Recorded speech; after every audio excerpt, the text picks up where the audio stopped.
Hello everyone, welcome back to our YouTube channel. तो friends, आज फिर मैं हाजिर हुई हूँ आपके सामने कुछ क्वेश्चंस को लेकर, जिसमें हम डिस्कस करेंगे उन क्वेश्चंस को जो कि इससे पहले यूपी पीएससी लेक्चरशिप में पूछे गए हैं। इससे आपको आने वाले एग्ज़ाम में काफ़ी हेल्प मिलेगी अगर आप एनटीए नेट, यूपी एचएससी या यूपी पीजीटी या D triple SB PGT KVS PGT की प्रिपरेशन कर रहे हैं। तो चले हम शुरुआत करते हैं। इसमें जो पहला क्वेश्चन आप देख रहे हैं वो पूछ रहा है कि यूएसए के कालिकॉक परिवार के गुणों यानी गुणशील गुणों का अध्ययन किसके द्वारा किया गया। एक स्टडी की गई थी यूएसए में, वही पूछ रहा है कि ये स्टडी किसके ज़रिए की गई थी कि the trades of Kallikak family of USA were studied by, यानी ये स्टडी जो यूएसए की कालिकॉक फैमिली थी उस पर स्टडी किसने किया था। तो इस पर स्टडी करने वाले कौन थे? गोडार्ड थे। तो गोडार्ड ने स्टडी किया था।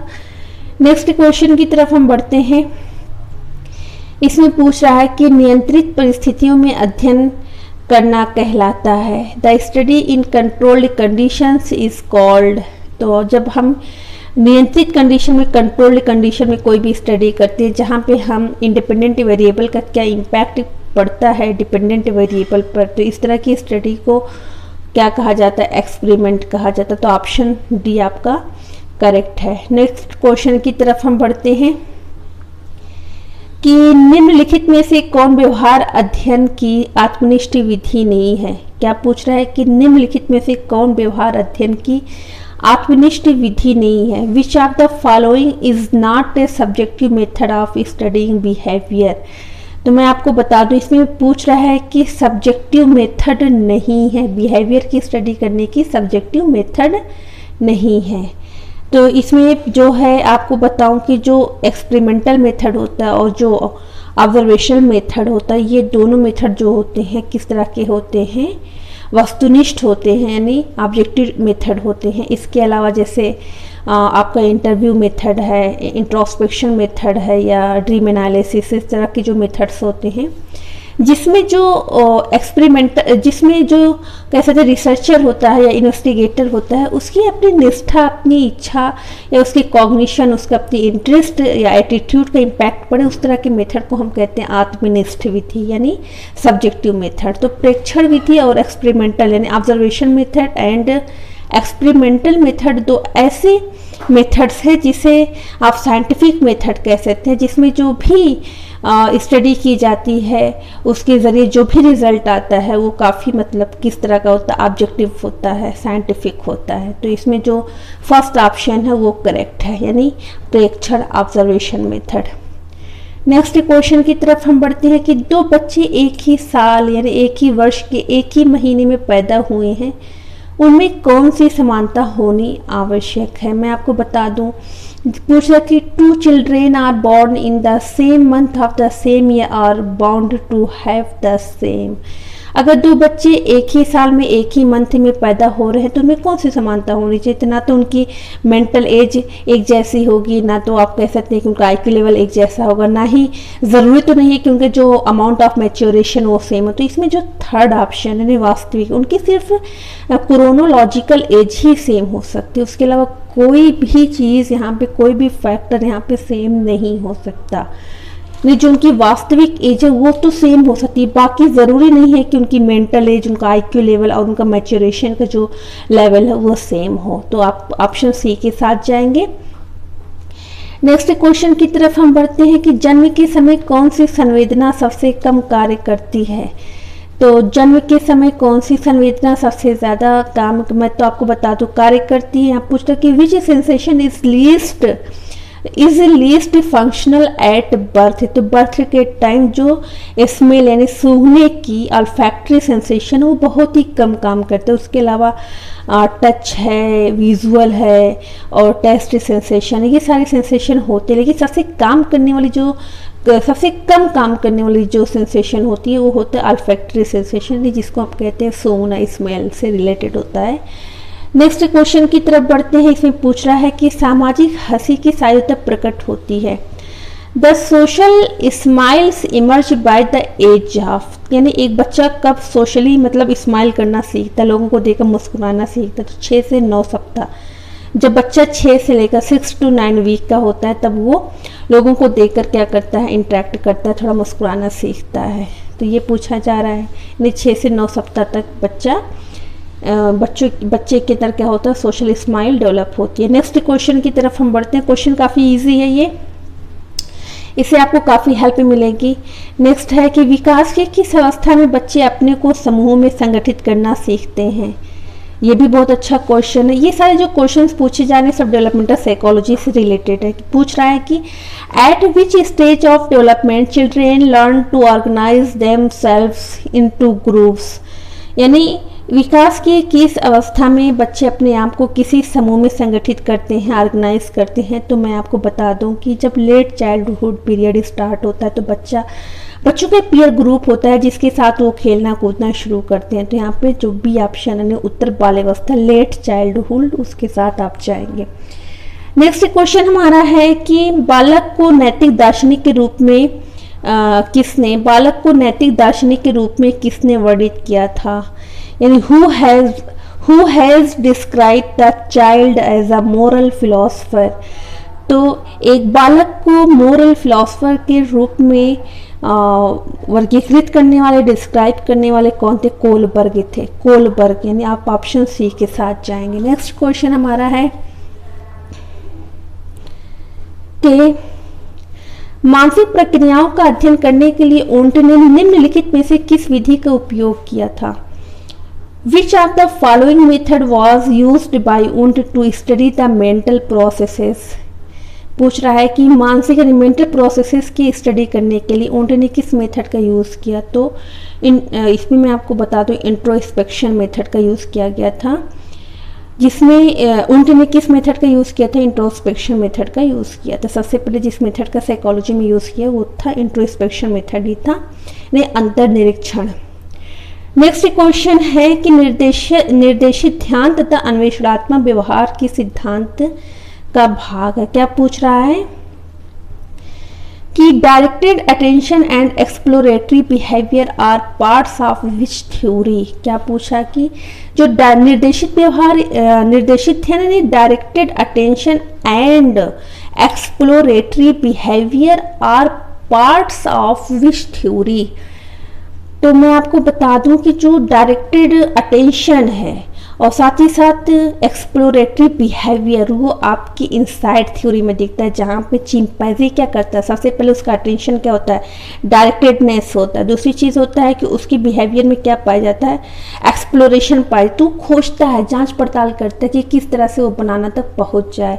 तो जो इनसाइड थ्योरी है ना उसमें ही डायरेक्टेड क्या पाया जाता है? Directed attention and exploratory behaviour पाया जाता है। तो आपका ऑप्शन है इसका करेक्ट आंसर। आप नेक्स्ट क्वेश्चन की तरफ जरा आगे देखिएगा। इसमें पूछा जा रहा है कि नैमित्तिक अनुबंधन को कहा जाता है। देखिए क्वेश्चन सब लर्निंग टॉपिक से रिलेटेड है। नैमित्तिक अनुबंधन को और किस नाम से जाना जाता है, यानी instrumental conditioning is also called. तो इसका दूसरा नाम आपको पता ही होगा, ऑपरेंट कंडीशनिंग थ्योरी है। बहुत ही अच्छा क्वेश्चन, बहुत ही ईजी क्वेश्चन है। छोटे छोटे क्वेश्चन है, ईजी क्वेश्चन था, लेकिन आपको काफ़ी हेल्प मिलेगी अपने कंसेप्ट को क्लियर करने में। कभी कभी लोगों को मालूम नहीं होता, चीज़ें बेसिक है लेकिन अच्छी हैं। कि इंस्ट्रूमेंटल कंडीशनिंग का जो दूसरा नाम है वो क्या था?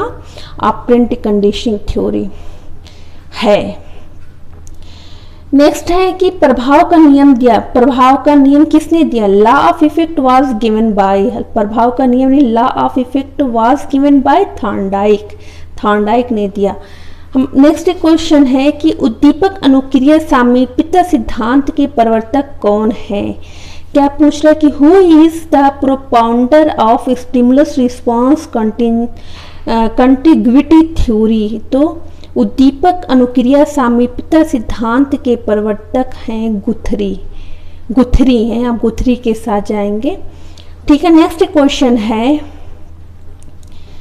कि अनुबंधन प्रयोगों में अनुबंधित अनुक्रियाओं के विलोपन के क्या कारण होते हैं? क्या पूछ रहा है कि what is the cause of estimation of conditioned responses in conditioning experiments. कि जो कंडीशनिंग एक्सपेरिमेंट किए जाते हैं उसमें जो कंडीशन स्टिमुलस, जो कंडीशन रिस्पॉन्सेज होती हैं कुछ देर के लिए जो विलोपित हो जाती हैं, उसके पीछे रीज़न क्या होता है? तो मैं आपको, रीज़न सिंपल है कि जब एब्सेंस ऑफ रीइंफोर्समेंट, जब रीइंफोर्समेंट देना बंद कर दिया जाता है तो जो ऑर्गेनिज्म होता है उसके द्वारा जो रिस्पॉन्सेज लर्न उसने किया था वो धीरे धीरे क्या हो जाती हैं, वो रिपीट होना या दोहराना बंद कर दी जाती हैं। तो रीज़न यही है प्रबलन की अनुपस्थिति, absence of reinforcement. Next question की तरफ हम बढ़ते हैं। इसमें पूछा जा रहा है कि निम्नलिखित में से किसने विलोपन के अनुक्रिया अवरोध सिद्धांत का प्रतिपादन किया? क्या पूछ रहा है कि which one of the following proposed the response inhibition theory of extinction. तो response inhibition theory of extinction इस सिद्धांत का, यानी अनुक्रिया अवरोध सिद्धांत का प्रतिपादन हल ने किया था। इसको जरा ध्यान दीजिएगा। नेक्स्ट क्वेश्चन है कि क्रिया प्रसूत अनुबंधन को कहा जाता है, क्रिया प्रसूत अनुबंधन को क्या कहा जाता है? Operant conditioning is also called as. तो मैं बताऊंगी क्रिया प्रसूत जो अनुबंधन है उसको आर प्रकार का अनुबंधन, टाइप आर कंडीशनिंग के नाम से भी जाना जाता है। हमारा जो नेक्स्ट क्वेश्चन है वो है कि निम्नलिखित में से कौन अभिप्रेरित व्यवहार का लक्षण है? क्या पूछ रहा है कि which of the following is a symptoms of motivated behaviour. तो इसमें आपके 4 ऑप्शंस दिए हुए हैं। फर्स्ट है कि हृदय गति में परिवर्तन, यानी चेंजेस इन हार्ट बीट, श्वसन परिवर्तन यानी respiratory changes, direction in behaviour, and the last option है रीइंफोर्समेंट। तो मैं आपको बता दूं कि वो जब बिहेवियर, कोई भी बिहेवियर जब मोटिवेटेड होता है तो कहीं ना कहीं वो हमारे बिहेवियर को क्या देता है, एक डायरेक्शन प्रोवाइड करता है। तो आपका सी ऑप्शन करेक्ट है कि व्यवहार में दिशा, यानी direction in behaviour. Next question है कि रमेश को अपने रिपोर्ट कार्ड पर हर बार उत्तम श्रेणी प्राप्त करने पर, रमेश को अपने रिपोर्ट कार्ड पर हर बार उत्तम श्रेणी प्राप्त करने पर एक खिलौना मिलता है, रमेश को प्राप्त हो रहा है। क्या पूछ रहा है कि Ramesh gets a new toys for every good grade on his report card, Ramesh is receiving. तो अगर आप ध्यान दीजिएगा कि अगर हमारे जरिए कोई अच्छा डिजायरेबल बिहेवियर करने पर हमें कुछ बाहरी तौर पर कुछ मिलता है, जैसे कोई रिवॉर्ड है, प्राइज है, मेडल है या प्रेज है, इस तरह कोई हमारी तारीफ करता है, तो ये सब क्या एक्सटर्नल फैक्टर्स में आते हैं, एक्सटर्नल मोटिव्स में आते हैं। तो यहाँ पे रमेश को क्या मिल रहा है, एक खिलौना मिल रहा है, टॉयज मिल रहा है उसको, कहाँ कब, जब वो अच्छे ग्रेड लाता है। तो यहाँ पे आप सी ऑप्शन के साथ जाएंगे, एक्सटर्नल मोटिव के साथ जाएंगे, यानी एक्सट्रिंसिक मोटिवेशन यहाँ पे प्राप्त हो रहा है। नेक्स्ट क्वेश्चन है, according to Trotter affiliation is, क्या है? अकॉर्डिंग टू ट्रॉटर, ट्रॉटर के अनुसार संबंधन क्या है? संबंधन, ट्रॉटर ने कहा कि संबंधन एफिलिएशन एक इंस्टिंक्ट है, एक मूल प्रवृत्ति है जो किसी भी इंसान के अंदर बाय बर्थ इनबॉर्न रूप से मौजूद होती है। ये किसने कहा? ट्रॉटर ने कहा। नेक्स्ट जो है क्वेश्चन हमारा कि पैसों की आवश्यकता किस प्ररोध का उदाहरण है?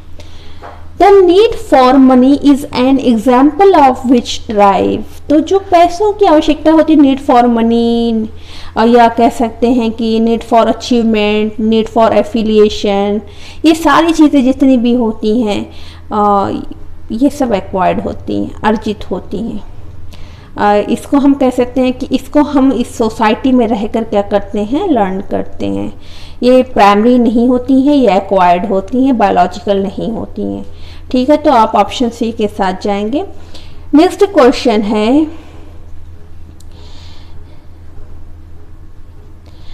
अधित्तिका यानी पठार अवस्था किस अभिप्रेरणा में पाई जाती है? In which motive the plateau phase is found. तो मैं आपको बता दूं कि जो प्लेटो फेज होता है वो सेक्स जो मोटिव है उसमें पाया जाता है। ये जब उस चैप्टर को आप पढ़ेंगे तो उसमें सब दिखाएगा कि ये फेज कब आता है, कैसे आता है। तो ये जो प्लेटो फेज होती है वो सेक्स मोटिव में पाई जाती है। तो आप ऑप्शन सी के साथ जाएंगे। नेक्स्ट क्वेश्चन है कि कार्यस्थल हिंसा में कौन सा कारक महत्वपूर्ण भूमिका निभाता है। क्या पूछ रहा है कि which factor plays an important role in work place violence. Work place violence में कौन सा फैक्टर बहुत ही इम्पॉर्टेंट रोल प्ले करता है। फीलिंग ऑफ इनजस्टिस, है ना, फीलिंग ऑफ इनजस्टिस। जब वर्क प्लेस पर जो एम्प्लॉयज़ है, जब उनको लगने लगता है कि हमारे साथ नाइंसाफ़ी हो रही, इनजस्टिस हो रहा है, तब उनके अंदर क्या वायलेंस की फीलिंग आती है ना। यानी option A is the correct answer. Next है कि मस्तिष्क की डोपामाइन तंत्र किस अंतर्नोद के द्वारा क्रियाशील होता है। क्या पूछा, मस्तिष्कीय डोपामाइन तंत्र किस अंतर्नोद के द्वारा क्रियाशील होता है। The brain dopamine system is activated by which drive. तो जो डोपामाइन सिस्टम है वो food, drink, sex, all of the above, ये तीनों जो मोटिव होते हैं, नीड होती हैं, वो एक्टिवेट होती हैं, तब ये हमारे अंदर मस्तिष्क का ये पार्ट क्या होता है, एक्टिव हो जाता है। यानी भूख लगने पे भी और प्यास लगने पे भी और साथ ही साथ सेक्स नीड की उत्पत्ति होने पे भी। यानी आप ऑप्शन डी के साथ जाएंगे, all of the above.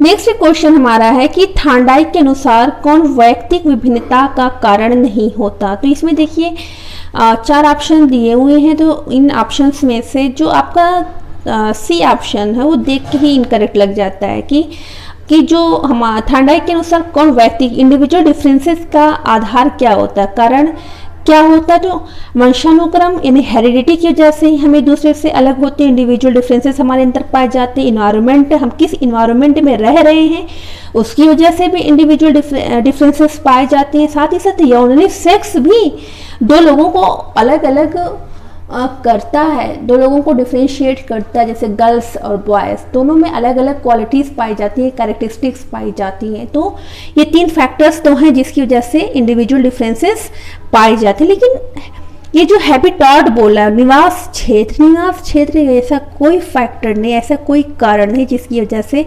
Individual differences पर प्रभाव पड़े। नेक्स्ट है क्वेश्चन कि न्यूमैन 1937 का अध्ययन निम्नलिखित में से किस पर किया गया। पूछा जा रहा है कि न्यूमैन्स जो स्टडी 1937 में हुई वो किस पर की गई, conducted on which of the following. तो ये किस पे, आइडेंटिकल ट्विंस पे की गई थी।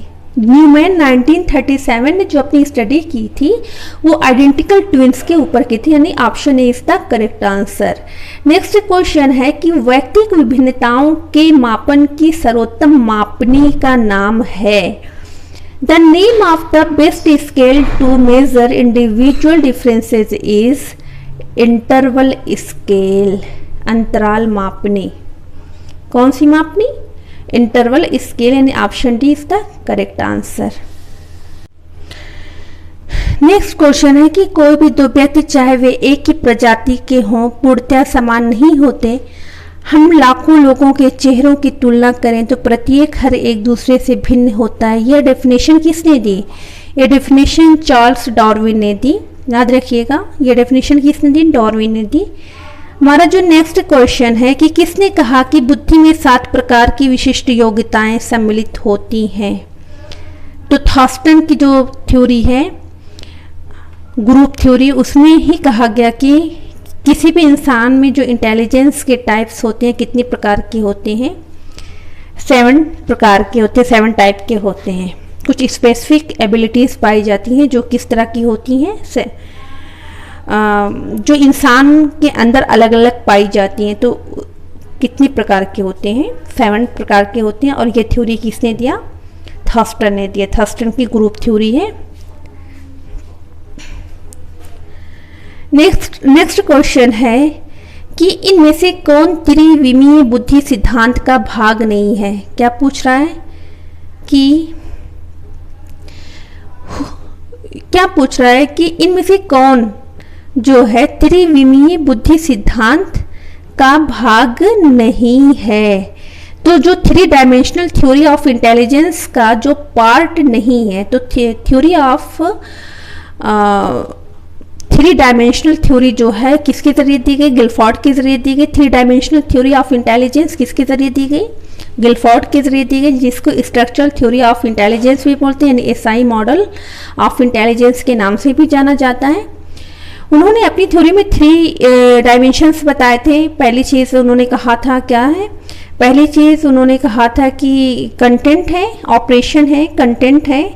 सबसे पहला जो ऑपरेशन है, फिर उसके बाद कंटेंट, और कंटेंट के बाद उन्होंने प्रोडक्ट की बात की थी। तो इसमें जो बी ऑप्शन है वो इनकरेक्ट है। ठीक है, नेक्स्ट क्वेश्चन है कि बुद्धि के जी कारक और एस कारक का संप्रत्यय किसने दिया था? तो जो बुद्धि का जी कारक है, who gave the concept of G factors and S factors of intelligence. तो बुद्धि का जो G factor and S factor है वो किसने दिया था? स्पीयरमैन ने दिया था, जिसको 2 फैक्टर थ्योरी के, स्पीयरमैन की थ्योरी का नाम क्या? 2 फैक्टर थ्योरी ऑफ इंटेलिजेंस, बुद्धि का द्विकारिकीय सिद्धांत।